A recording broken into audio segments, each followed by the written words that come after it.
everyone, welcome back to your weekly Chirp Challenge video.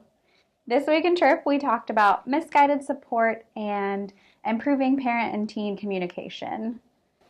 We also talked about strong beliefs, and we wanted to give a few examples of some common strong beliefs that we hear from kids all the time. So one that I hear a lot is something like, if my parents really cared or loved me or wanted to help, that they would let me stay home from school when I'm in pain.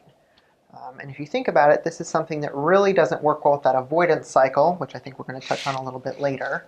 But sometimes it's important that even when you're in pain, to try and do things like going to school. Parents also have strong beliefs that get in the way of our communication. For example, some parents feel that they have to fix everything for their teen, or they feel like if their teen doesn't succeed in school or in life, then it's all their fault. And so these strong beliefs really do get in the way of communication because when we hold strong beliefs and when our parents hold strong beliefs, sometimes we butt heads and we're not really listening to each other. In addition to strong beliefs, other things that get in the way of good communicating between parents and teens are patterns of communication. So a lot of times in families, different people have different ways of communicating.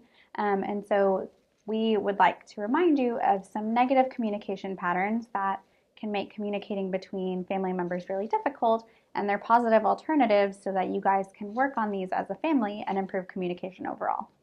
We have to remember that communication is both verbal and nonverbal. So you can have unhelpful communication in both of those categories. So for example, verbal communication, things like blaming other people for what's going on. So thinking like your parents are making you worse or your friends are making things worse for you. It doesn't usually help to blame other people. Instead, it's much more effective to say something like, this is how I'm feeling in this situation. And then there's things like interrupting while you're trying to have a conversation. So while somebody's trying to tell you their perspective, other people are interrupting them.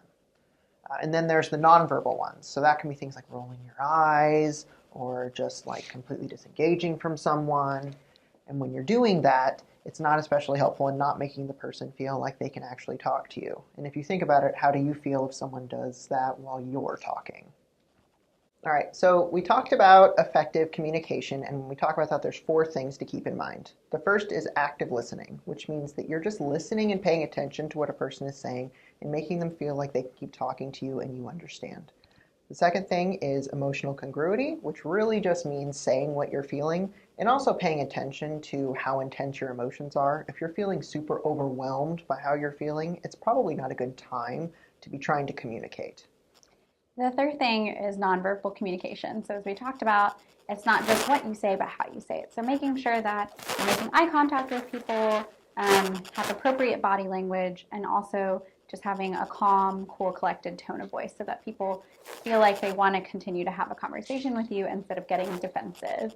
And the final thing is summarizing and thanking the person that you're having a conversation with. Summaries are really important because they check for understanding. For example, if you're having a conversation with your parents about the chores they want you to do later, it's important to summarize so that you make sure that you and your parents are on the same page and avoid conflict later on when you didn't do the chore to the expectation of your parents. And this goes for parents as well. Your weekly Chirp challenge for the week is to complete the Improving Parent and Teen Communication worksheet in your materials. Also keep in mind some of the negative and positive communication patterns that we talked about, and be mindful of looking out for those negative communication patterns that you might engage in and using the positive alternative instead. Have a great week.